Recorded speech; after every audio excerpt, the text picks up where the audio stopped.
thought our 10th anniversary would be the night to mend a marriage on the brink, but instead, my husband filled the room with his corporate sharks. I sat there like scenery while a stranger named Tessa got close to my mother-in-law. Then I noticed the reminder on his phone for 9:30 p.m. Plan. Make sure she signs first. If they expect me to commit my life, I will let them believe I've taken the bait. My name is Julia Cooper. I'm 38 years old.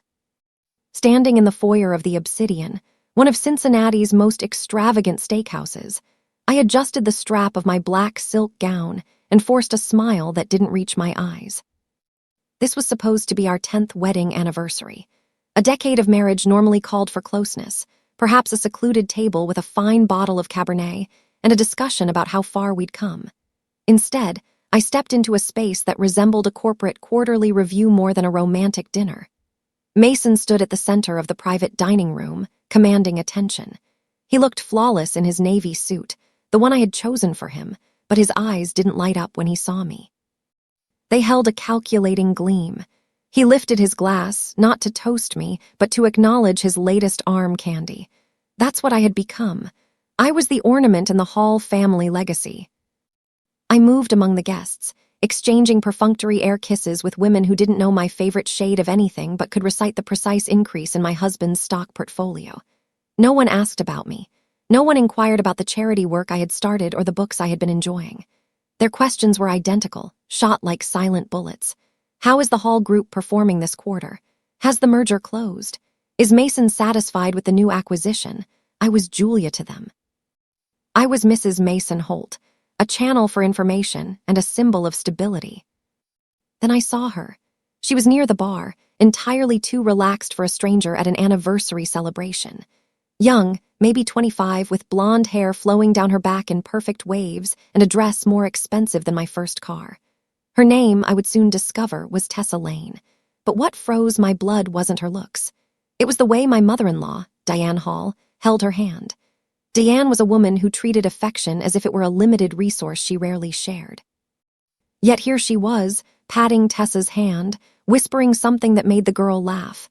Diane looked at Tessa with a warmth she had never extended to me in 10 years. It felt practiced. It felt familiar. It felt like I was a stranger in my own life. Mason appeared beside me, his hand gripping my waist with a force that felt more possessive than loving. He thrust a champagne glass into my hand. "Drink up, Jules," he said, his voice smooth and loud enough for the nearby investors to hear. "We have much to celebrate tonight." I took a sip.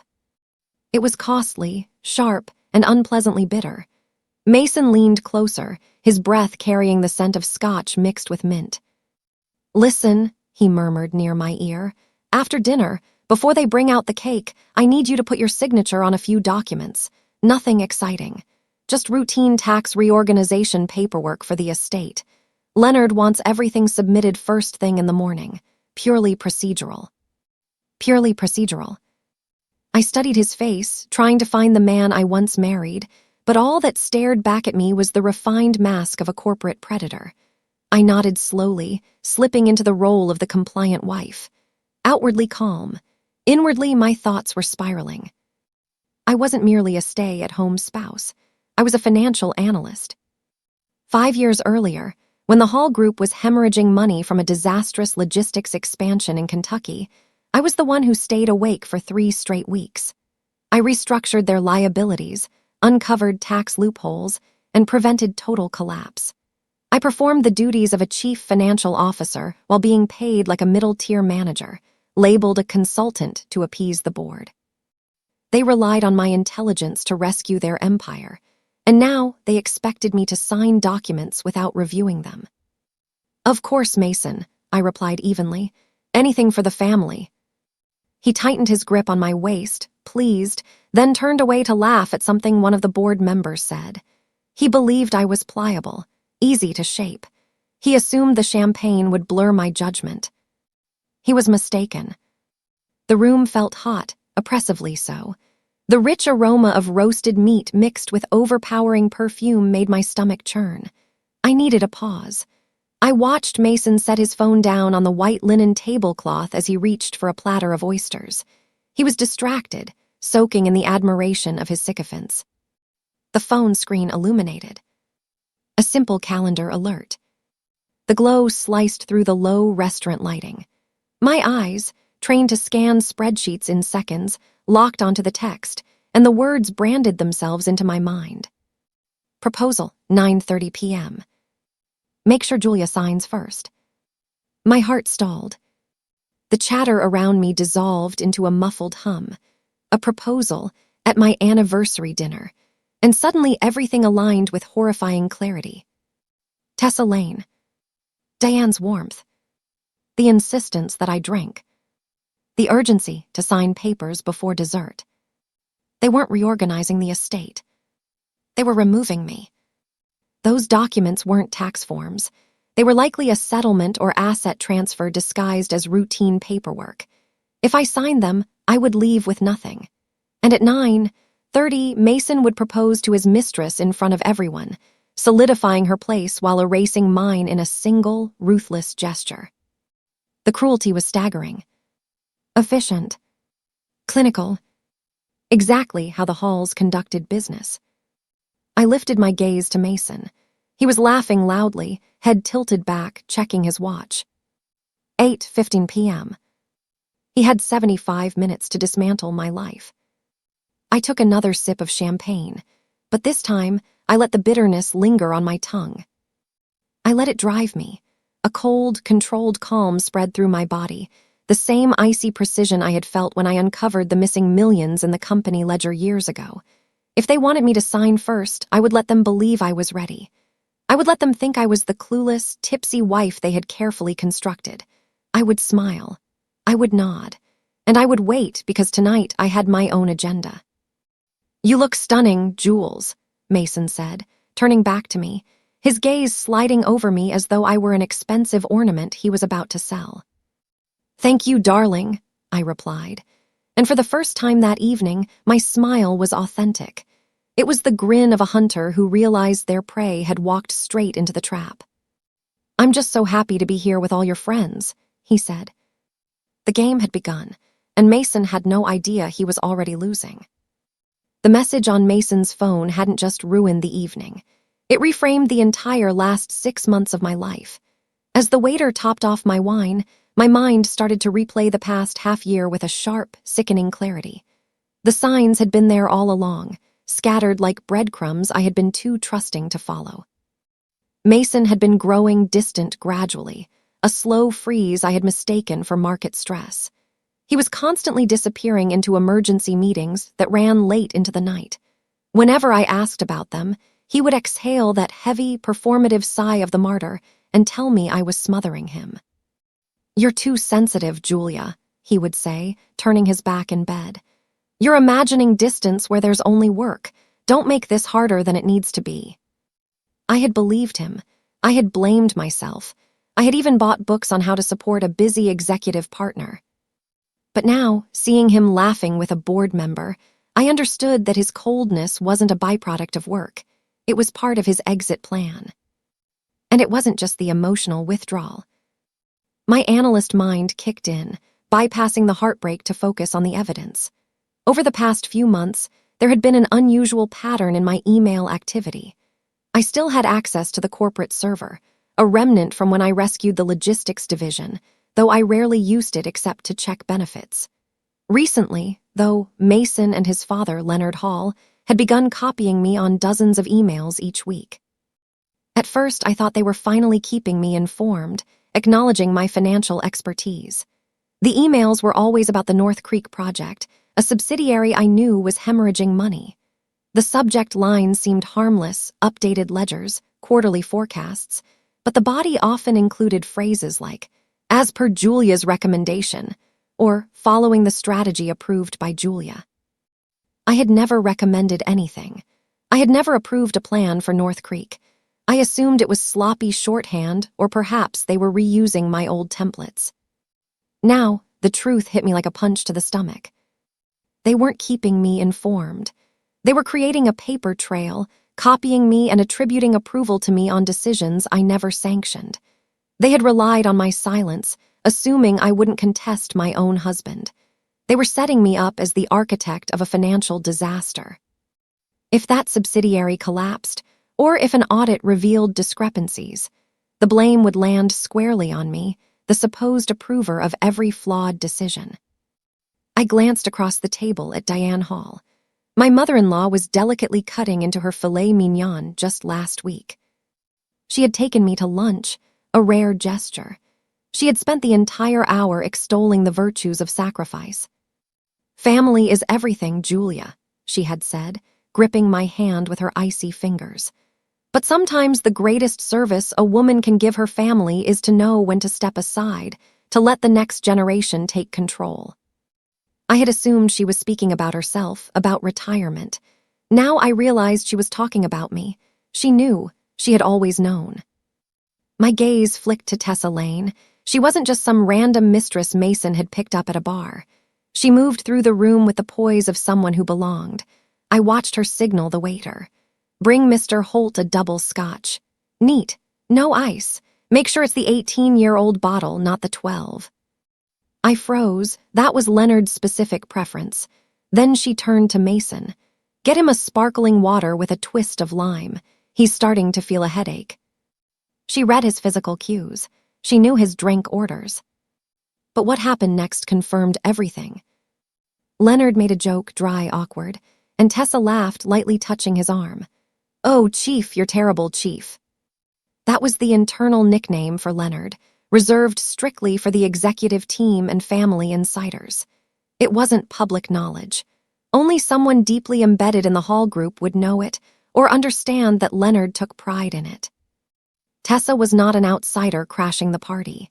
She had been vetted, trained, and woven into the inner circle long before tonight. She wasn't just replacing me in Mason's bed. She was replacing me in the corporate hierarchy. She was the new Mrs. Holt prototype, updated, with fewer opinions and presumably less financial insight to question their strategies. I felt the walls of the private dining room close in. I needed air. I needed to stop trembling. "Excuse me," I whispered into the empty space beside me. Mason was too busy charming a potential investor to notice. I walked to the restroom, my heels clicking on the marble floor like a countdown. Inside, the bathroom was a sanctuary of white marble and gold fixtures. I gripped the edge of the sink, staring at my reflection. The woman in the mirror looked pale, her eyes wide with panic. I turned on the faucet, letting the cold water splash over my wrists, shocking myself back to focus. "Pull yourself together, Julia," I hissed at my reflection. This wasn't heartbreak. This was a hostile takeover. They weren't just divorcing me, they were liquidating me.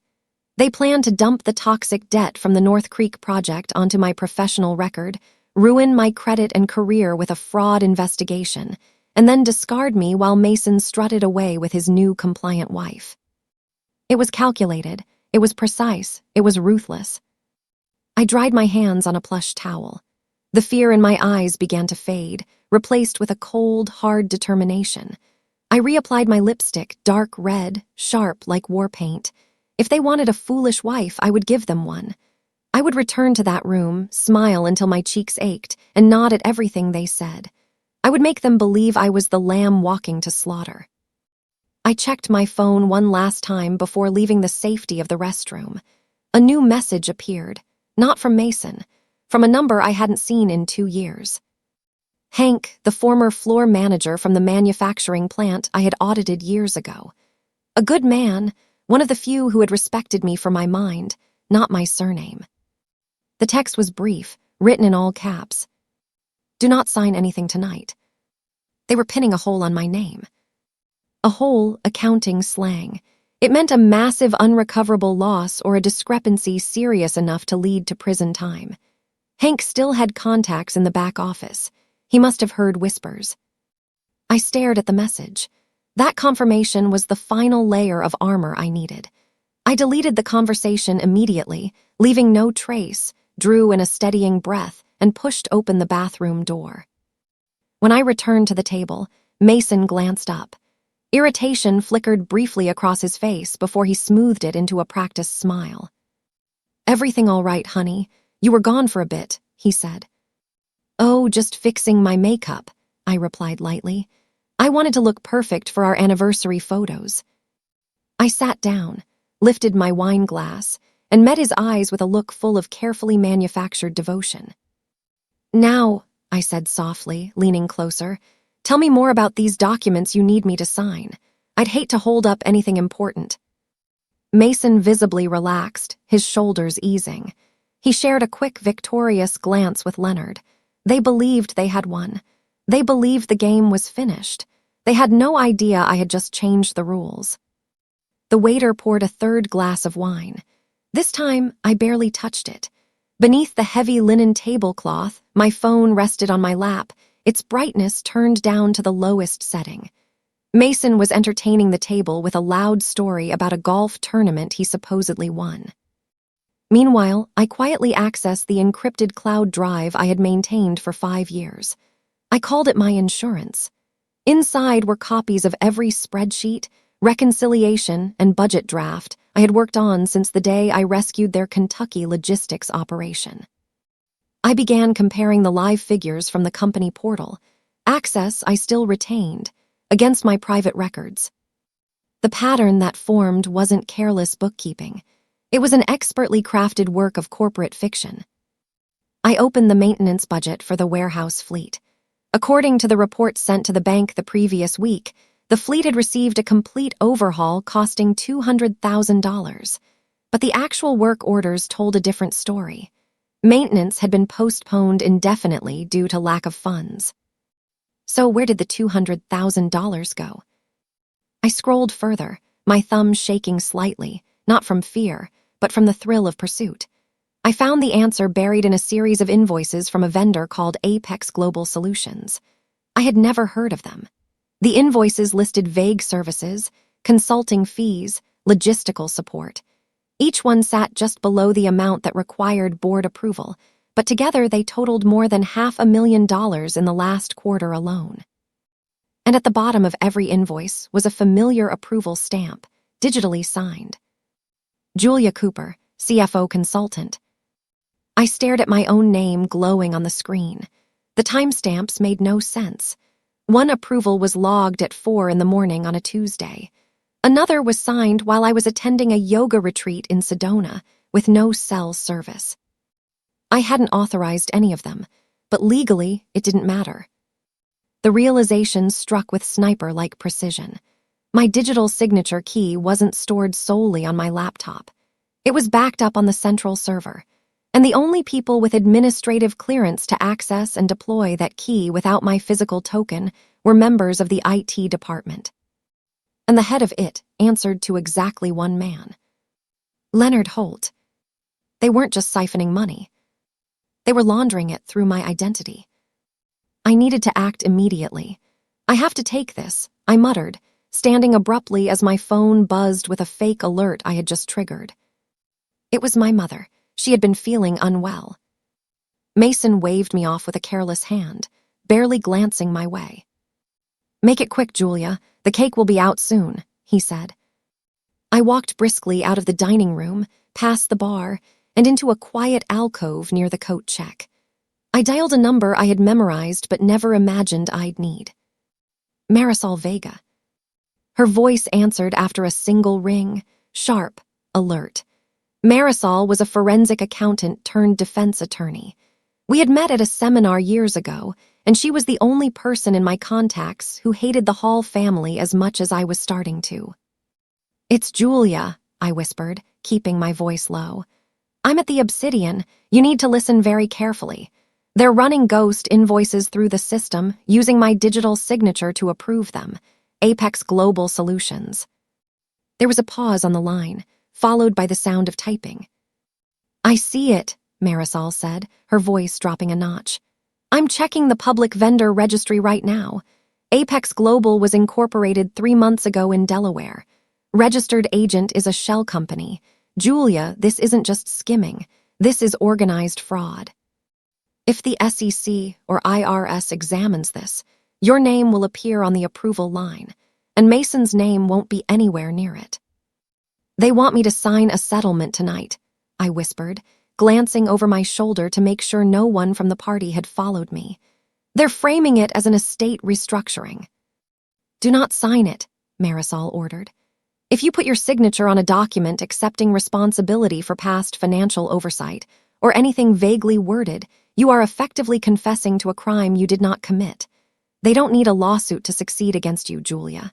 They only need to make you the subject of an investigation. Once the feds open a file on you, your career is over. Your assets will be frozen. You are finished. The air in the hallway felt thin. What do I do? I asked. We need a 3-layer defense, Marisol said, her tone shifting from analytical to tactical. First stall, do not put ink on any paper tonight under any circumstance. Fake illness. Spill wine, faint if you have to. Second, we need an artifact. Evidence proving you could not have approved those invoices. Where were you on October 4th at 3:00 a.m.? I was home asleep. Can you prove it? Does your home security system log activity? Do you wear a smartwatch that tracks your sleep? Yes, I realized. I wear my tracker every night. Good. Export that data immediately. Layer 3, Marisol continued, is the exit. You need to be employable before sunrise. If the halls fire you for misconduct tomorrow, you become radioactive. You need a job offer timestamped before their accusation lands. You have 72 hours before they realize you aren't complying. I drew a deep breath, my mind spinning. I could do that. I could stall. I could get the data. One more thing, Julia, Marisol said, her voice taking on a chilling weight. This is crucial. You said the invoices were approved with your digital key on the server. Yes. Think carefully. Have you ever received security alerts for your work email? Password reset requests you didn't initiate? Suspicious logins? No, never. That's what worries me, Marisol replied. If they are logging in as you to approve invoices, they are probably logging in as you to send emails, too. Are you certain, absolutely certain, that your email account has never been accessed from Holt headquarters while you weren't there? The question sent a chill down my spine. If they had access to my email, they could have planted incriminating conversations. They could have sent approvals to the bank. They could have been conducting conversations with themselves, pretending to be me, for months. I need to check the IP logs, I whispered. Get me those logs, Marisol said. And Julia, watch your back. You are no longer a wife to them. You are a loose end. I hung up the phone. My hands were steady now. The fear had dissipated, replaced by a cold, mechanical rage. I wasn't going to be their scapegoat. I was going to be their reckoning. I smoothed my dress, checked my reflection in the hallway mirror, and turned back toward the dining room. I had a strategy. I had a lawyer on standby, and I had roughly 40 minutes before Mason tried to place a ring on another woman's finger. It was time to act. The atmosphere inside the restaurant had become suffocating, thick with the scent of expensive perfume and betrayal. I slipped through the glass doors onto the terrace. The balcony was nearly empty, save for a solitary figure standing near the railing. Looking out over the Cincinnati skyline, the autumn wind bit sharply, but I welcomed the chill. It felt tangible, unlike the stifling warmth of the party inside. I leaned against the stone balustrade, drawing in a deep breath to steady my pulse. My mind was still reeling from my conversation with Marisol, sorting threats and calculating odds. I had to return inside and play the devoted wife for exactly 40 more minutes. But for this moment, I was not Mrs. Mason Holt. The wind is picking up from the north, a voice said. It was deep, calm, and utterly lacking the frantic energy of the sales executives inside. I turned toward the man. He was older than Mason, perhaps in his late 40s, with streaks of silver through his dark hair and a posture that suggested he spent more time making decisions than seeking approval. He wore a charcoal suit, tailored with understated refinement, devoid of the flashy cufflinks and tie bars Mason favored. I recognized him immediately, and my stomach sank. Adrian Vale, CEO of Northbridge Industrial, the Hall Group's fiercest rival. Mr. Vale, I said, keeping my voice neutral. I'm surprised to see you here. I didn't realize you were on Mason's guest list. He turned to face me, resting his hands on the railing. His eyes were sharp, intelligent, scanning me without a trace of the objectification I had endured all evening. He wasn't looking at Mason Holt's wife. He was analyzing a data point. "I'm not here for the champagne, Mrs. Cooper," he said, using my maiden name. That small detail made me straighten my back. "I'm here because I read the Q3 Emerging Markets report your husband's firm released last month." I frowned. That report had been published under the Holt Finance Group letterhead. It was a team effort, signed by multiple analysts. Adrian corrected me gently. The syntax, the risk modeling, the way the hedging strategy was structured to shield against currency fluctuations while optimizing short-term liquidity, that wasn't a committee. That was a single voice, and it certainly was Leonard Hall. Leonard thinks hedging is something you do in a garden. I stayed silent. I couldn't claim authorship without undermining my husband, nor could I deny it without lying to a man who clearly knew the truth. "It was an impressive report," I said finally, choosing diplomacy. "It was brilliant," he countered, "and it was wasted on a company that is currently levering itself into a crater." He stepped closer, lowering his voice. "I've been in this industry for 20 years, Julia. I recognize a sinking ship when I see one. But what's tragic isn't that the ship is sinking. It's that the captain is throwing the navigator overboard to lighten the load." My breath caught in my throat. He knew. "I don't know what you mean," I lied, tightening my grip on the railing. "I think you do," Adrian said. "You're standing out here in the cold while your husband is inside holding court with a woman wearing a diamond bracelet likely purchased with company funds. You are no longer just a wife to them. You are a liability. They're trying to convert you into an asset, a shield to absorb the blows when the creditors come knocking." I studied him, really studied him. There was no sympathy in his gaze, only a sharp, professional evaluation. He was granting me the courtesy of the truth. "I cannot discuss internal Hall Group affairs with a competitor," I said. "Mr. Vale, I'm sure you understand." "I don't want their secrets," he said dismissively. "I know their model. It's always the same. Bid 40% below market to win a contract. Push maintenance costs into the next fiscal year to inflate margins. When the equipment fails, and it always does, blame the supplier. And when the books don't reconcile, find a creative accountant to rubber stamp the losses."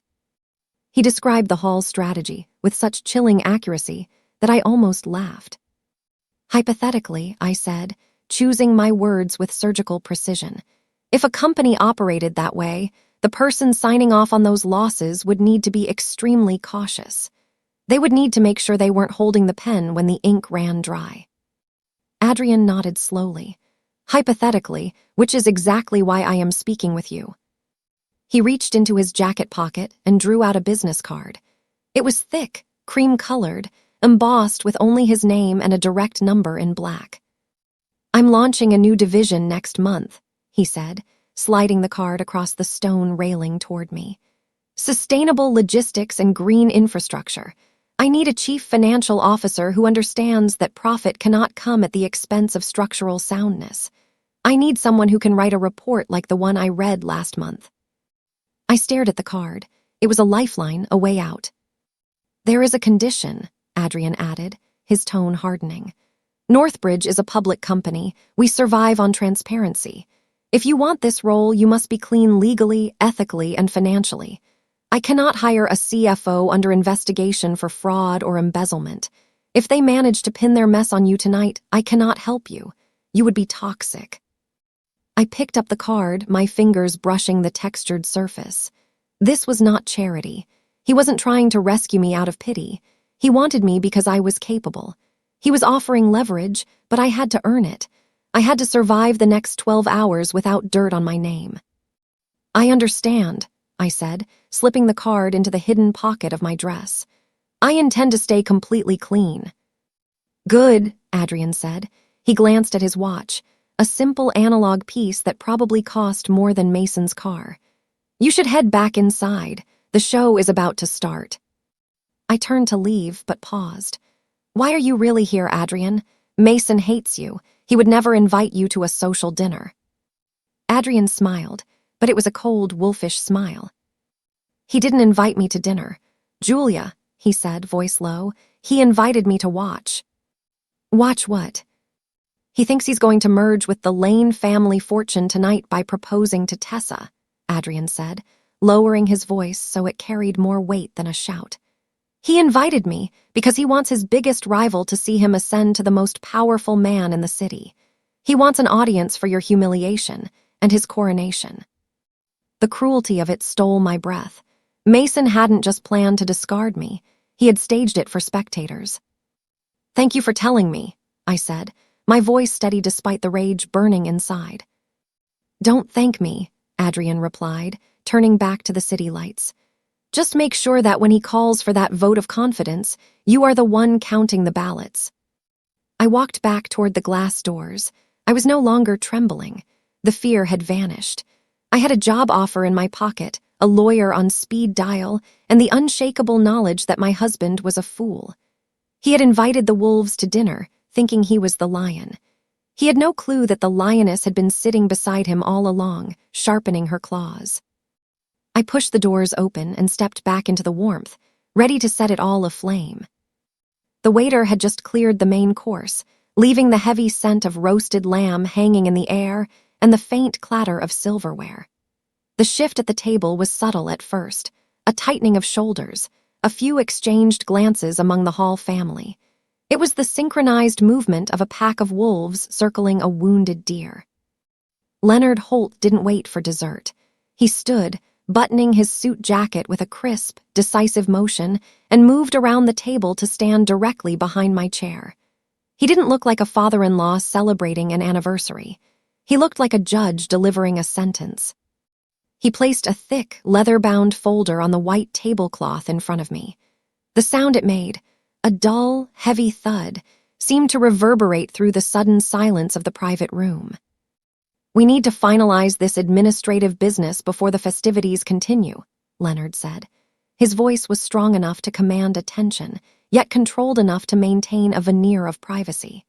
Just standard housekeeping for the fiscal year. Julia, since you've been acting as a consultant, we need to formalize the separation of assets before the merger talks next week. I looked at the folder. This wasn't housekeeping. It was a trap. I opened it slowly. The first document was a standard separation agreement. It outlined a severance package that was insulting, 6 months of my consultant salary, already a pittance compared to the millions I had saved them. The second document was a non-disclosure agreement, so restrictive it would effectively forbid me from ever speaking about the Hall Group, my work there, or the family for the next 10 years. The third was a non-compete clause, barring me from working in finance within a 500-mile radius of Cincinnati for 3 years. They intended to starve me, silence me, and exile me. Sign it, hun, Diane said from across the table, her voice dripping with the saccharine, poisonous sweetness she reserved for charity galas. She reached out, touching my arm, her diamond rings sparkling in the candlelight. It's for the best, darling. We just want everyone protected. We want everything smooth. You don't want to worry about business anymore, do you? You always said it was too stressful. I had never said that. In fact, I had said the opposite. I thrived on the stress. I lived for the numbers. Mason leaned in from my right side. He smelled of scotch and nervous sweat. He lowered his voice, attempting intimacy, trying to sound like the husband he had ceased to be months ago. I'll take care of you, Jules, he whispered. There's a clause in there. Look right there on page 3. I'm setting up a private trust for you. You'll have enough to start over, buy a small condo, maybe go back to school. Just sign the papers so we can move on to the cake. Please, for us. The audacity was almost impressive. I ignored him and flipped to the back of the folder. There, concealed beneath the standard legal boilerplate, was a document titled Addendum B, Acknowledgement of Fiscal Oversight and Retrospective Approval. My heart pounded against my ribs, but my hands remained steady as I read the fine print. It was a long list of transaction codes, hundreds of them, and among them I recognized the exact project codes for the warehouse maintenance and the payments to Apex Global Solutions. The text was dense, but the legal implication was unmistakable. By signing this addendum, I would be retroactively claiming full responsibility for authorizing these payments. I would be affirming that I, Julia Cooper, had personally reviewed and approved every single dollar sent to their shell company. They weren't just firing me. They were handing me the murder weapon and asking me to leave my fingerprints on it. If I signed, when the IRS or the shareholders inevitably audited the books, Leonard and Mason would point to this document and say, "We had no idea the consultant, Mrs. Cooper, authorized all of this. She must have been embezzling." I would go to federal prison. They would fly off to the Bahamas. I closed the folder with calm precision. I didn't throw a drink. I didn't scream. I folded my hands atop the leather cover and looked up at Leonard, whose face was reddening by the second. "I cannot sign this right now," I said, my voice clear, carrying across the table. The conversation at the far end of the table halted. Several board members turned to watch us. "What do you mean you cannot sign it?" Leonard snapped, his benevolent patriarch mask slipping to reveal the bully beneath. "It's standard boilerplate, Julia. Don't make a scene." "It is 30 pages of legal text, Leonard," I replied, polite but firm. "And there are specific transaction codes in Addendum B that I need to cross-check against my own records. I'm sure you understand. As a financial professional, I cannot affix my name to data I have not verified." "You don't need to verify anything," Leonard hissed, leaning down so his face was inches from mine. "You were paid to consult. We are telling you the data is correct. Sign the damn paper, Julia." Diane gave a warning look, noticing that the vice president of marketing was staring at us with her mouth agape. "I need 15 minutes, I said, checking my watch. "I'll take this to the lounge, read it carefully, and if everything checks out, I will sign. Surely 15 minutes won't ruin the evening." "We do not have 15 minutes. Leonard slammed his hand on the table. The silverware jumped. "The schedule is tight. We have things at 9:30. The room fell silent. Leonard's outburst was uncharacteristic for a man who prided himself on control. He was sweating. Desperate. He needed my signature before the proposal, before the cameras came out, before I was discarded. If I didn't sign now, the timeline of their perfect coup would unravel. Mason looked panicked. He saw the investors watching. He saw Tessa nervously biting her lip near the bar. He needed to salvage appearances. "Jules, come on," Mason pleaded, his voice taking on a whining edge. "Why are you being difficult? It's just a formality. Don't you trust me?" I looked at him. I looked at the man I had shared a bed with for 10 years, the man holding a ring for another woman, the man trying to frame me for corporate fraud. I leaned in close, so near that my lips almost brushed his ear. To anyone watching, it looked like a tender marital whisper. "I trust the numbers, Mason," I said softly. "But here's a question for you. Are you certain tonight is the night you want everything recorded?" Mason froze. He recoiled, eyes widening. "What?" he stammered. "The videographer," I said, gesturing vaguely toward the corner where a man was setting up a camera for the big proposal moment. "Everything happening tonight is being recorded, correct? If I sign this and it turns out to be fraudulent, and we are disputing it on camera, that would be admissible evidence in court, wouldn't it? Do you really want a record of forcing me to sign a liability waiver while your mistress is standing 10 feet away?" It was mostly a bluff, but it landed. Mason was a coward, and cowards fear exposure. He glanced at Leonard, then at the camera, and back at me. He swallowed hard.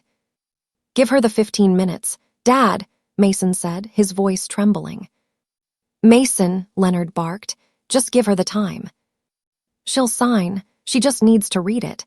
We can delay the other thing by 15 minutes, Mason hissed back. Leonard fixed me with a glare filled with pure hatred. He grabbed the folder from the table and shoved it toward me. 15 minutes, Leonard growled. Go to the lounge, read it, and if you're not back with ink on that paper by 9:45, you walk home. Thank you, Leonard, I said, rising with grace. I will be very thorough. I picked up the folder, clutching it like a shield, and turned to exit the private dining room, feeling their eyes burning into my back. I had bought myself time, but more importantly, I had the document. I had the tangible evidence of the fraud they were attempting to pin on me. I wasn't going to the lounge to read it. I was going to the lounge to photograph every single page and send it to Marisol Vega. The clock was ticking, but for the first time all night, I was in control. The heavy oak door of the private dining room clicked shut behind me, cutting off the hum of conversation and the clinking of silverware. I stood alone in the plush, dimly lit corridor of the Obsidian. The silence was not comforting. It was heavy, oppressive, like the air before a storm. I clutched the leather folder to my chest, my knuckles pale against the dark cover. I had 15 minutes, and 3 of them were already gone. I moved swiftly toward a secluded alcove near the emergency exit, a spot hidden from the main line of sight of the maitre d', but still within the field of a ceiling-mounted security camera. I set the folder on a small side table and pulled out my phone. My fingers flew across the screen as I dialed Marisol Vega. She picked up on the first ring, her breathing steady as though she had been waiting, hand already on the receiver. "Talk to me, Julia," she said. I tapped the speakerphone icon and placed the device next to the open folder. "I have the document. It's worse than we thought. They are attempting to bury me under a mountain of retrospective liability. There's a clause here, Section 4, Paragraph B, that explicitly states, 'I acknowledge having reviewed and approved all third-party vendor payments for the last 2 fiscal quarters.'" "Don't read it to me," Marisol commanded. Her voice was tinny but sharp over the speaker. "Photograph it, every page, especially the addendums. I need the metadata on those images to prove we accessed this document tonight, not a moment sooner." I obeyed, my phone camera clicking rapidly. I flipped the pages with urgent precision. Page 1, page 2, the non-compete, the waiver of rights. "Done," I said, hitting send. "You should have them in your encrypted inbox now." "Received," Marisol confirmed a moment later. "Now listen to me. If you want, I can rewrite the next part where Julia begins her counterattack and navigates the high-stakes tension, keeping it cinematic and suspenseful. You need to create a contemporaneous record of duress. Send an email immediately, to yourself, to me, and to your personal cloud backup. Subject line, statement of non-consent." I switched apps, my thumbs shaking slightly. I typed the words exactly as Marisol dictated. "I, Julia Cooper, am currently being pressured by Leonard and Mason Holt to sign financial documents containing data I have not verified. I have been threatened with termination and legal action if I do not comply within 15 minutes. I have not signed, and I do not consent to any of the terms outlined in the attached draft." "Send it," Marisol instructed. I pressed send. The timestamp read 9:42 p.m. It was an anchor, a fixed moment proving I was not a co-conspirator but a hostage. I looked up at the ceiling, directly into the black dome of the security camera. "Marisol," I said, keeping my eyes locked on the lens, "I am standing in the north corridor. There is a camera right above me. It has been recording me reviewing this document for the past 5 minutes." "Perfect," Marisol replied. "I'll have a preservation letter sent to restaurant management by 8:00 a.m. tomorrow. If that footage disappears, it's spoliation of evidence and a judge will tear them apart. Now, what's your exit strategy?" "I'm going back in," I said, closing the folder. "I need to see this through." "Be careful, Julia. You're walking straight into a shark tank." I hung up and inhaled deeply. I had one more message to send. I opened my secure messaging app and located Adrian Vale's contact. I paused for a fraction of a second. This was risky. Communicating with a competitor while still technically employed, even loosely, could be used against me. But I needed the shield he offered. "I can be clean," I typed, "but they will claim I leaked information to you to secure my new position. I need proof that I have had no contact with Northbridge Industrial prior to tonight." The response came almost instantly. "My HR director is already pulling the server logs," Adrian wrote back. "We can prove your email address and phone number have never pinged our system before this evening. I will have a notarized affidavit ready by morning. You are safe. Just survive the night." I slid the phone back into my clutch. I felt lighter, armored by digital paper trails and the promise of a future beyond the Holts. I picked up the folder, preparing to step back into the dining room and deliver my performance. But as I turned, a hand shot out from the shadows near the coat check and grabbed my wrist. I nearly dropped the folder. I spun around, ready to defend myself. But the face staring back wasn't Mason or Leonard. It was Brooke Hall. Mason's younger sister had always been a ghost in the family dynamic. Quiet, reserved, the one who sat at the end of the table and nodded, the one Diane constantly criticized for lacking ambition. She was 30 but treated like a teenager. Now, however, her grip was iron-hard, and her eyes were wide with a frantic intensity I had never seen before. "Brooke," I whispered, "what are you doing?" "SHH," she hissed, pulling me deeper into the shadows of the alcove. She glanced over her shoulder toward the dining room doors. "You cannot sign that document, Julia. You cannot do it." "I know," I said, startled by her sudden intervention. "I'm not going to." "No, you don't understand," Brooke said, her voice quivering. "It's not just about the bad debt, it's about Tessa." I frowned. What does Tessa have to do with the accounting? She's just the mistress. Brooke shook her head emphatically. "She is not just the mistress. She is the pipeline. Why do you think Mom accepts her? Why do you think Dad lets her call him Chief? Tessa Lane is not her real name. She is the niece of the primary investor in that shell company you discovered.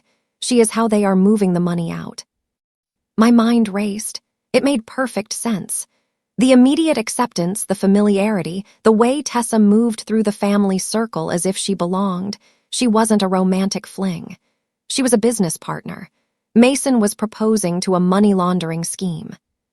"Why are you telling me this, Brooke?" I asked, studying her face. "You're a Hall. If they collapse, the family trust collapses. I hate them," Brooke whispered, her words spilling out like venom. "I hate what they did to you. You were the only person who ever treated me like a human being, not a pawn. And I overheard Dad talking to Mason earlier. They planned to pin the IT breach on me if you refused to take the fall. They said I was expendable." Tears welled in her eyes, but she blinked them back. She dug into her pocket and pressed a crumpled cocktail napkin into my hand. "Take this," she said. I unfolded the napkin. Smudged eyeliner scrawled across it were 2 lines of text. "What is this?" I asked. "The first line is the name of the intermediary bank account where the Apex Global money goes before it hits offshore," Brooke explained rapidly. "Silverline Ventures, registered in the Cayman Islands." "And the second line." "Marcus Thorne," she said. "He's the new head of it, the one Dad hired last month without posting the job publicly. He is the only person with admin codes capable of spoofing your digital signature. Dad keeps him in the basement office, away from regular staff." This was it, the smoking gun. The connection between the fake vendor, the money flow, and the technical mechanism of the fraud. "Brooke," I said, gripping her hand, "if I use this, it will destroy your father." "Good," she said, her voice hardening. "Burn it down, Julia, burn it all down." She released my hand and slipped away, disappearing into the ladies' room before anyone could see us together. I stood frozen for a moment, clutching the napkin and the folder. The pieces of the puzzle hadn't just fallen into place, they had locked together to form a weapon. I checked my watch, 9:44, 1 minute remained. I smoothed the napkin, folded it carefully, and tucked it into the innermost pocket of my clutch, right next to Adrian's business card. I adjusted my dress, lifted my chin, and walked back toward the dining room. I was no longer the victim. I was the prosecutor, and court was about to begin. I stepped into the private dining room at exactly 9:45. The 15 minutes I had bought were gone, spent not reading their fraudulent contract, but preparing myself for war. The atmosphere in the room had curdled. The polite chatter of the board members had dwindled to a murmur, and all eyes were on me as I took my seat. Leonard checked his watch, his face a mask of barely contained fury. Mason looked pale, eyes darting between his father and me, clearly realizing that the script they had rehearsed was unraveling. I placed the leather folder on the table. Closed. I did not pick up a pen. Instead, I set my phone face up next to my wine glass. Beneath the table, my other hand clutched the hem of my dress to keep from shaking, yet my mind was icy and precise. On the walk back from the hallway, I had been in continuous communication with Marisol through a secure, encrypted chat. We were constructing a counterattack framework, a digital fortress designed to shield me when the inevitable smear campaign began. "Do not access anything without explicit clearance," Marisol had typed in bold. "If you hack their system, you give them legitimate grounds to fire you and sue. Use your active credentials. Act like the conscientious consultant they hired." I followed her directions exactly. Using my legitimate login, still active, a glaring oversight on their part, I accessed the system's audit trail. I did not touch confidential trade secrets. I focused on the metadata. I captured screenshots of the login history for the Julia Cooper user account. The logs were incriminating. The system recorded that Julia Cooper had logged in and approved 4 Apex Global Solutions invoices last Tuesday at 2:00 p.m. At that precise time, I was at a dental appointment. I had the receipt, the parking stub, and texts to my mother complaining about the Novocaine. More importantly, the IP address for that login did not match my home network or mobile data. It traced back to the static internal IP range of the Holt Group headquarters, specifically the subnet assigned to the executive offices. Someone had been sitting in that building, likely in Marcus Thorne's office, and impersonated me. I sent the screenshots to Marisol. "IP mismatch confirmed," I texted. "Good, now drop the hammer," she replied. I switched to my browser. 2 years ago, the Hall Group had issued corporate bonds to fund their expansion. That meant oversight by the Securities and Exchange Commission. Falsifying financial documents to conceal bad debt wasn't merely a family matter, it was securities fraud. I had the whistleblower complaint form ready. It was serious, irreversible. Federal probes, subpoenas, and a likely stock price collapse would follow. But looking at Mason, who was whispering to Tessa with his hand resting on her lower back, I felt no hesitation. They were attempting to frame me for a felony. I was simply returning the favor. I hit submit across the table. Mason's phone buzzed. He glanced at it and then shot a sharp look in my direction. He could not possibly know about the SEC filing yet, but his guilt made him jittery. He began typing furiously. Moments later, my phone lit up. "Put the phone away, Julia. You are humiliating yourself. If you make a scene tonight, I will make sure you never work in finance again. I will destroy your reputation before breakfast." I read the text, the blue glow reflecting in my eyes. I looked up and smiled, a small, dangerous curve of the lips. I unlocked my phone and typed a reply, making sure he could see me. "Everything you send from this point forward is evidence. Keep typing. Mason, you're writing your own deposition." Mason's jaw tightened. He glanced at Leonard and gave a subtle nod. It was the signal. They were moving to Plan B. Leonard cleared his throat, the rasp of it like sandpaper. "Julia," Leonard said, his voice rising just enough to hush the last fragments of conversation around the table. "We hope to resolve this discreetly, out of respect for the years you've spent with this family. But since you seem determined to prolong things, you've left us no alternative." He bent down and opened the briefcase resting beside his chair. From it, he removed a single sheet of paper and slid it across the table with deliberate flair, like a performer revealing the final trick. "We know what you've been doing," Leonard continued, his tone heavy with staged regret. "We know why you're refusing to sign the waiver. It's because you've been betraying us." I lowered my gaze to the document. It was a printed email. The header showed it had been sent from Jake Whopper at Holt Finance's shop, 3 days earlier. The recipient, Avalon at Northbridge Industrial, Adrian Vale. The subject line read, "North Creek Project Data, Confidential." The message itself was brief.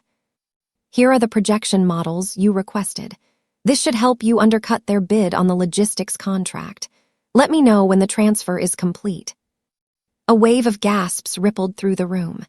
Several board members leaned toward one another, whispering in disbelief. Corporate espionage.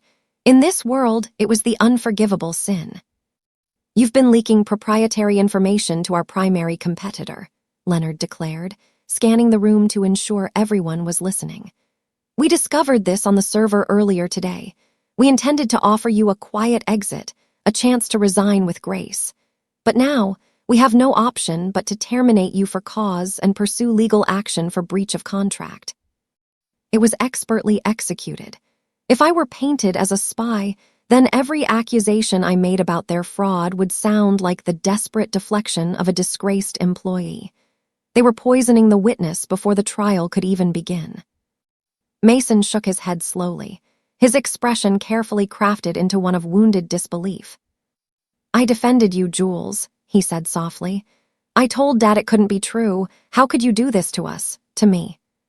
For a brief moment, I felt the full weight of their collective gaze. They were waiting for panic, for denial, for tears, for guilt born of hysteria. Instead, I laughed. It was a dry, empty sound that sliced through the tension like glass. I lifted the paper, pinching it between my fingers as though it were contaminated. "This is impressive," I said calmly. "Truly, the formatting is flawless. You even copied my signature block, but there's one small issue." "The issue," Leonard sneered, cutting in, "is that you were caught." "No," I said evenly. "The issue is that 3 days ago, at the exact time this email was allegedly sent, I was on a flight returning from Denver after visiting my sister. I didn't purchase the in-flight Wi-Fi. I have the airline receipt to prove it." Then I turned my head and looked directly into the security camera mounted in the corner of the room.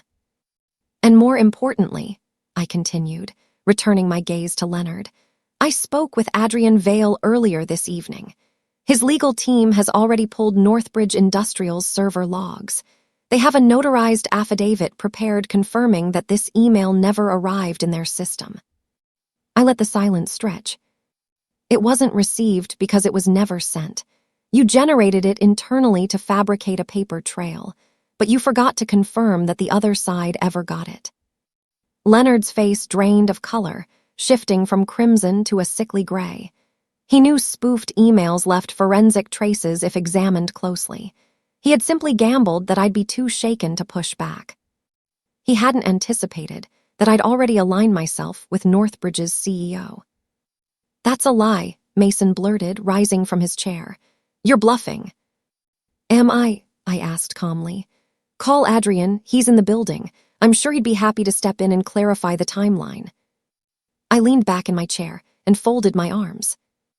"You tried to pin embezzlement on me," I said calmly. "When that failed, you tried to label me a corporate spy. And you did all of it while a forensic accountant was tracking my digital footprint in real time." I glanced down at my phone, where Marisol's latest message glowed on the screen. "Complaint submitted. Preservation notice prepared. You're protected." I looked up at the stunned faces around the table. "You have nothing," I said evenly. "And I strongly suggest you check your phones, because the alert I just received confirms that a new tip regarding the Holt Group's bond activity has been officially logged." The silence that followed was total. Not awkward. Not uncertain. It was the silence of a device that had just been armed. Leonard stared at me, his mouth opening and closing uselessly, like a fish pulled from water. Mason looked green, his hand braced on the table as if he might be sick. At the bar, Tessa slowly lowered her glass, finally understanding that the evening had taken a turn she couldn't spin. "You," Leonard rasped, "you ungrateful." "I'm not ungrateful," I interrupted quietly. "I'm precise, and the numbers, Leonard, they don't lie. Unlike you." At that moment, the grandfather clock in the corner of the private dining room rang out, its heavy chime echoing through the space. 9:30 p.m. Despite the exposure, despite the whistleblower filing, despite the fact that his world was actively collapsing, Mason Holt stuck to the schedule. It was either breathtaking denial or sheer panic. He seemed to believe that if he followed through, if he completed the ritual, everything else would dissolve. That applause could drown out consequences. That spectacle could erase evidence. He grabbed the microphone near the bandstand. The sudden feedback shriek made several guests flinch. Mason didn't acknowledge it. He was sweating now, his eyes too bright, his composure unraveling beneath the weight of whatever cologne and confidence he'd layered on minutes earlier. He looked at me. For a brief second, I expected rage, accusations, a public denial. Instead, his expression went blank. Cold, empty. The way you look at a stranger you'll never see again. In his mind, I was already erased, reduced to a deleted line item. Friends, family, esteemed colleagues, Mason announced, his voice booming unnaturally through the speakers, vibrating with forced enthusiasm. Tonight has been chaotic, confusing, but let's refocus on what truly matters. He turned toward the bar. Let's focus on the future. He extended his hand to Tessa. For the first time that night, she hesitated. She had heard me, she understood what bank logs and audits meant, but ambition is a powerful drug. The spotlight beckoned. The status she'd fought for was within reach. She smoothed her dress and stepped forward. The crowd parted instinctively. Mason took her hand and guided her beneath the crystal chandelier at the center of the room. Light cascaded over her hair, forming a halo that might have looked divine if it hadn't been funded by laundering and lies. Still holding the microphone, Mason turned back to me. He needed closure. A public dismissal. A sacrifice to legitimize the replacement. Julia, he said, his voice dropping into a register meant to sound gentle but landing as something far crueler. Thank you for the past 10 years. Thank you for everything you tried to be. A pause. But we both know it ended a long time ago. I've been living in black and white, and now I'm finally ready to see in color. The room remained utterly still. Not out of respect. Out of shock. It was the hush of pure disbelief. He was actually doing this, right here at our anniversary celebration. I choose real happiness, Mason announced, turning away from me and facing Tessa instead. I choose a future built on desire, not obligation. His hand slipped into the inside pocket of his jacket. My breath caught, not from heartbreak, but from the sheer nerve of it. He pulled out a velvet ring box.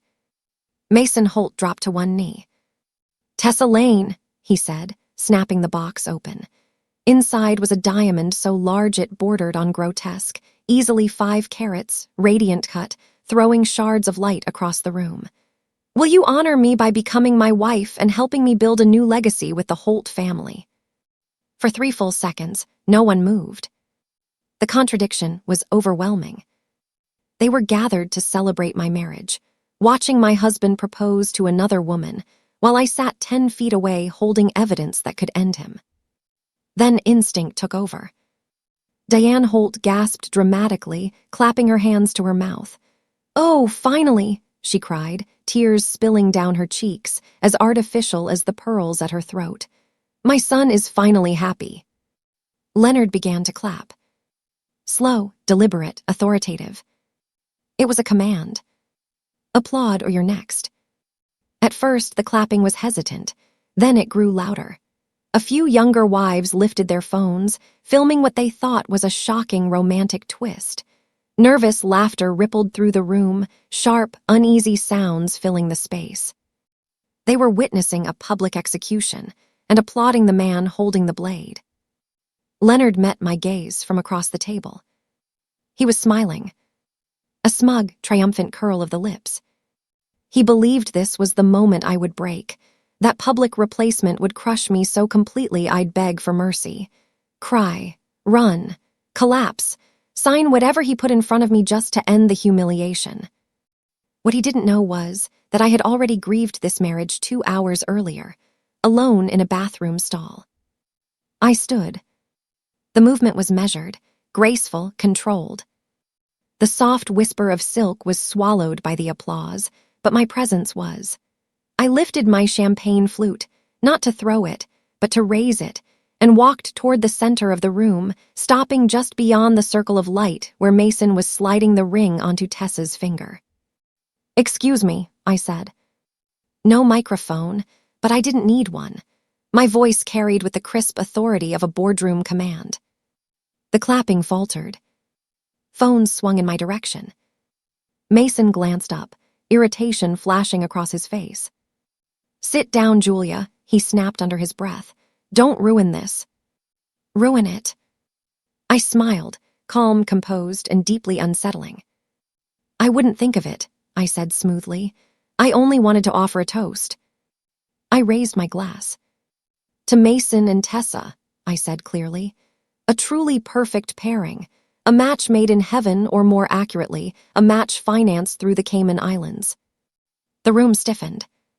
"Specifically through the Silverline Ventures account," I continued, "which you, Tessa, help manage for your uncle." Tessa froze. The color drained from her face so quickly she looked carved from wax. She tried to pull her hand away, but the ring was already locked in place. "And you, Mason," I added, stepping closer, "for selecting a ring that costs exactly $150,000, the same amount that mysteriously disappeared from the warehouse maintenance fund last Friday." "Security," Leonard shouted, leaping to his feet. "Get her out, she's drunk, she's unstable." Two large guards pushed forward through the confused crowd. "I'm not drunk, Leonard," I said, turning to face him, "and I'm certainly not hysterical." I met his eyes. "I'm simply the only person in this room who knows what time it is." Mason rose abruptly, leaving Tessa kneeling on the floor. His hands were clenched as he advanced toward me. "You're finished, Julia," he snarled. "Get out, you're humiliating yourself." "Congratulations on the engagement, Mason," I said, meeting his stare without blinking. "But I think we should hold off on cutting the cake for just one more minute." His face twisted. "What are you talking about?" he snapped. "What stunt is this?" "It's not a stunt," I replied quietly. "It's a countdown." Right then, the heavy double doors at the back of the dining room, the service entrance, flew open. Not the soft click of a server. A hard, explosive crash. Every head turned. Brooke Holt stood in the doorway. She was shaking violently, her skin drained of color, as if all the blood had fled her body. She looked like she had sprinted the length of the city in heels. Her phone was clenched in her fist so tightly her knuckles had gone white-blue. Her eyes flicked to me, then to her father. The room dropped into absolute silence. Even the approaching security guards froze mid-step, instinctively sensing the shift. "Brooke," Leonard barked, "what is wrong with you?" She sucked in a ragged breath, but didn't move forward. She stayed planted near the doorway, like someone standing just outside the blast zone. "Dad," she whispered. In the stillness, it landed like a scream. "Dad, they're here." "Who is here?" Mason demanded, stepping toward her. "The caterers." Brooke shook her head. Tears spilled freely now. She looked at Mason, not with fear, but with pity mixed with horror. "No," she said, her voice cracking. "The FBI and the SEC, they've surrounded the building. They're in the lobby. They're coming up the elevators right now." The glass in Mason's hand slipped. It shattered against the floor, crystal exploding outward, water scattering across the polished wood. The sound rang like a gavel. The verdict had been delivered. Sentencing was next. The silence afterward wasn't the awkward hush of a ruined party. It was the suffocating stillness that comes just before disaster hits. Leonard Holt was the first to react. Survival kicked in faster than shock. "Lock the doors," he shouted, jabbing a trembling finger at the private guards near the entrance. "No one comes in. This is a private event. Do not let them inside." The guards hesitated. They were hired to block photographers and drunk guests, not federal agents. Before either could move, the restaurant manager, normally invisible, stepped forward, his expression grave. "Mr. Holt," he said firmly, "we've received a direct call from the field office. They have a warrant. If my staff interferes with federal officers, we lose our license and face criminal charges. The doors are already open." Leonard's face flushed an ugly purple. He scanned the room, desperate for support, but the board members were already retreating. Phones appeared in hands, not to record but to erase. Messages deleted. Distance created. Then the elevator chimed. Not a tactical team.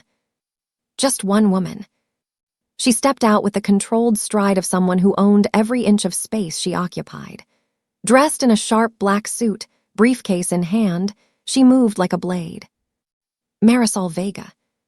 She walked straight past the frozen guards, ignored Leonard entirely, and stopped beside me. No hug. No smile. She placed a document on the table with a sharp, final slap. "This is a preservation order," Marisol announced, her voice slicing clean through the room. 10 minutes ago, a federal judge issued an emergency injunction freezing all digital assets of the Holt Group to prevent destruction of evidence.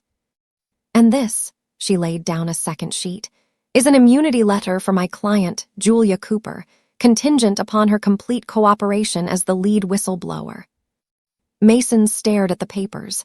The color had completely drained from his face, leaving him gray and ghostly. His eyes flicked to the ring on Tessa's finger, the one he had just slid onto her hand, and then back to me. In that moment, I saw the shift. His arrogance evaporated, replaced by raw, pitiful terror. He realized Tessa was a liability, and I was the only lifeline left in the storm. He stepped forward, hands raised as if to placate me. "Jules," he said, his voice cracking. "Jules, listen, we can fix this. Just can we step into the hallway for 2 minutes, just you and me?" "There is no you and me, Mason," I said coldly. "There's only you, your mistress, and the federal government." "Please," he pleaded, ignoring Tessa, whose wide, horrified eyes were fixed on him. "I can explain everything. It was Dad, all of it. I only signed what he told me to. Look, we can work this out. I'll give you the house. I'll give you the liquid assets in the Visionary account. I'll write a check right now for $2 million. Just tell them it was a misunderstanding. Tell them you approved the transfers." The room exhaled audibly. So naked, so transactional. He was trying to buy my silence with the same money he had stolen, bargaining my freedom to save his own skin. "Did you hear that?" I said, looking at the stunned guests. "He just tried to pay me off to take the fall for a felony. I hope someone is still recording." Tessa Lane let out a sharp, strangled sound. She stared at Mason, the man who had promised her a future just minutes ago, and saw him attempting to sell her out to get back to me. The realization hit her like a physical blow. She wasn't the love of his life. She was the scapegoat. "You said I was safe," Tessa screamed, her voice shrill with panic. She stepped back, clutching her chest. "You told me the Silverline account was secure. You said that as long as I just forwarded the wires, my name wouldn't appear on any tax documents." The room fell utterly silent. Tessa clapped her hand over her mouth, realizing too late what she had done. "Thank you, Tessa," Marisol said smoothly, not even glancing up from her notes. "We were looking for confirmation on who controlled the wire transfers for the Silverline account. You just confessed to being the primary operator of the laundering vehicle." "No," Tessa sobbed, scanning the room frantically. "I didn't know. He told me it was just tax optimization. I only moved the money where Leonard instructed me." "Shut up," Leonard bellowed, slamming a hand on the table. "Shut your mouth, you stupid girl." "It's too late for that, Dad," a voice said from the doorway. Brooke Holt stepped fully into the light. No more tears. Exhausted, yes, but steel ran through her posture in a way I had never seen. She passed her father, past her brother, and stopped in front of Marisol, her phone extended in her hand. "Brooke," Leonard warned, low and dangerous.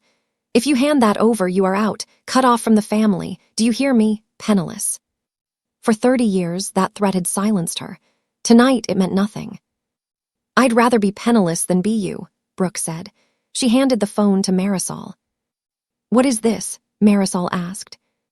"It's a screen recording," Brooke explained, her voice carrying to the back of the room. "From the IT security camera in the basement. It shows Leonard standing over Marcus Thorne's shoulder last Tuesday. You can hear him clearly. He orders Marcus to log in as Julia. He dictates the approval codes for the Apex invoices, and he says, Brooke paused, taking a shaky breath. He says, make it look like she did it from home, so when we fire her, she goes to prison, not us. A collective gasp rippled through the room. 50 people exhaled simultaneously, the sound like all the air leaving the lungs at once. This was more than financial fraud. It was a conspiracy. A deliberate, malicious plan to frame an innocent woman. A woman who had been part of their family for a decade, now set up to go to prison to cover their own incompetence. Mason collapsed into a chair, covering his face with his hands. Leonard stood rigid, staring at his daughter as if she were some kind of creature, blind to the fact that the real monster was staring back at him from his own reflection. I looked at Mason, crumpled and hollowed out, the very image of defeat. Then I turned to the room, the board members, the investors, the longtime friends. Their faces were twisted with pure disgust as they stared at the Holts. The illusion of a polished, powerful family hadn't merely cracked, it had disintegrated completely. You know, Mason, I said quietly, my voice slicing cleanly through the heavy silence, you planned tonight down to the smallest detail. The dinner, the guest list, the proposal, you wanted a stage. You wanted witnesses. I stepped closer. You thought proposing to your mistress would drive a stake through my heart. You thought you were burying me in darkness so you could stand in the light. I gestured toward the doors, where the sound of boots and radio chatter was growing louder by the second. Well, I continued calmly, look around. You got your audience. You got everyone's attention. You stood dead center in the spotlight and cranked the brightness all the way up. I met his eyes. You wanted to be seen. Congratulations. Now the entire world sees exactly who you are. Mason lifted his head, tears pouring down his face, stripped of every ounce of pride. Julia, he whispered, please help me. I did help you, I said, turning away from him. I helped you uncover the truth. Behind me, the main doors of the restaurant exploded open. Federal agents, a voice thundered. Nobody move, hands where we can see them. The party was finished. The reckoning had begun. The private dining room doors weren't opened politely. They were forced wide by the weight of federal authority. Agents poured in, dark jackets marked boldly with FBI and SEC in yellow lettering. They didn't resemble guests. They moved with sharp, coordinated precision that drained the air from the room. Mason stood frozen beneath the chandelier, the color draining from his face until he looked almost unreal. His eyes darted from badges to warrants, and I saw the exact second his world split apart. He had lived his entire life believing his last name was armor, strong enough to deflect everything except bullets and indictments. It was. The lead agent, a tall woman whose eyes had seen countless men just like the Holts, strode past the shaken staff and stopped at the head of the table. Leonard Holt, she asked, not as a question. Leonard straightened, grasping for the authority he once used to terrorize subordinates. Now listen here, he stammered, fury and fear tangling in his voice. This is a private event. You have no right to storm in here and disrupt my family. Do you know who I am? I can have your badge on my desk by morning. You're welcome to try, sir, the agent replied coolly, but you'll be doing it from a holding cell. She continued without pause. We have a warrant for your arrest on charges of securities fraud, wire fraud, and conspiracy to commit financial crimes. We also have a warrant for Marcus Thorne, your head of IT, who is currently being detained in the hotel lobby with a laptop full of evidence. The mention of Marcus Thorne hit Leonard like a punch to the chest. He stumbled backward, gripping the chair behind him. His safety net, the man meant to bury the digital bodies, was already gone. Marisol stepped forward, positioning herself firmly between the agents and me. She wasn't there to argue. She was there to define the battlefield. I am Marisol Vega, legal counsel for Mrs. Julia Cooper, she said, handing over a thick folder. My client is the whistleblower in this matter. This packet includes the preservation order granting her immunity, along with documentation proving she refused to sign the fraudulent liability waiver presented to her tonight. Leonard snapped his gaze toward me, eyes wild. You, he snarled. You did this. No, Leonard, I said evenly, steady amid the chaos. You did this. I met his stare without flinching. I just turned on the lights. Mason, finally realizing the ship was sinking and there was no lifeboat with his name on it, suddenly charged toward the agents. His hand shot out, finger trembling as he pointed straight at me, desperation twisting his face into something frantic. She knows, Mason yelled, his voice breaking. She knows everything. She was the CFO. She approved the payments. That's her digital signature on the invoices, ask her. She planned all of this. It was a pitiful last move. Even after 10 years of marriage, he was still willing to send me to prison if it meant saving himself. Marisol didn't react at all. She calmly raised a tablet, the screen filled with a detailed timeline. The digital signatures were forged, Marisol said evenly to the agent. We have IP logs showing the approvals originated from the Holt executive server, while Mrs. Cooper was off-site. In addition, we possess a sworn affidavit from Northbridge Industrial confirming that the alleged data leak was fabricated by the Holt IT department. She paused, then gestured toward Brooke, who stood near the doorway, tears streaming down her face, her chin held high. And finally, Marisol continued, we have an audio recording provided by a cooperating witness. It captures Leonard Holt explicitly instructing his staff to frame my client. The lead agent turned to Mason. Mr. Holt, she said firmly, anything you say can and will be used against you. I suggest you stop talking. Mason turned toward Tessa, who was still kneeling, the enormous diamond ring weighing heavily on her finger. She was shaking, mascara streaking down her cheeks as the truth slammed into her all at once. She was never the cherished fiancée. She was the one left holding the mess. You set me up, Tessa whispered, her voice climbing into hysteria. You proposed because you needed a wife to sign the Cayman tax filings. You never wanted to marry me. You wanted a scapegoat. Tessa, please, Mason begged, reaching for her.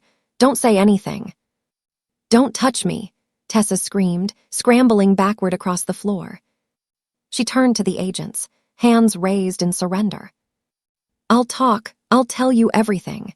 He told me the account was for his inheritance. I have the messages. I have the emails where he told me to conceal the wire transfers. The circle closed. They turned on each other instantly, like animals trapped together. The family that preached loyalty above all else collapsed the moment real pressure arrived. The agents moved in. Handcuffs snapped shut. The cold metallic sound marked the end of the Holt dynasty. I watched as Leonard was read his rights. I watched as Mason, the man who once promised to love me until death, was led away in restraints, sobbing, begging his father to fix it. The room emptied quickly. Guests fled the moment the cuffs appeared, desperate to avoid subpoenas. The staff stood silent, eyes wide, watching the fallout. I remained at the table. The white tablecloth was smeared with spilled wine and shattered glass. At the center lay the leather folder Leonard had tried to force me to sign. I looked down at my left hand. The gold ring I had worn for 10 years felt heavier than ever. It wasn't love. It was a contract, one I never knowingly agreed to, with people who hunted their own. Slowly, deliberately, I slid the ring from my finger. I didn't throw it. I didn't create a scene. I simply placed it beside the unsigned, fraudulent documents. It made a soft clink against the china. Marisol came over and rested a hand lightly on my shoulder. It's done, Julia. You're safe. We can leave. I nodded. My eyes lingered on the empty chair where Mason had sat, the spot where he had raised his glass to his supposed happiness. I didn't win because I wanted revenge, I murmured, more to myself than anyone else. I won because I finally refused to stay silent. I turned my back on the wreckage of my anniversary party. My heels clicked steadily on the floor as I walked toward the exit, each step a heartbeat, strong, measured, alive. Pushing through the heavy doors, I stepped out into the cool Cincinnati night. The sounds of the restaurant faded behind me. Sirens flashed red and blue against nearby buildings, distant as though the storm had already passed. My phone vibrated in my clutch. I checked it. A message from Adrian Vale. I heard the news. The position is yours if you're ready. I looked up at the sky. For the first time in 10 years, the stars were visible, bright, full of possibilities. I inhaled deeply, the air crisp with autumn and freedom. I was 38, divorced, starting over, and I had never felt more alive. Thank you for following my story. I'd love to know where you're listening from today, on your commute, at the gym, or maybe unwinding at home. Drop a comment below and let me know. And remember to subscribe to the Justice After Dark channel to keep sharing stories like this.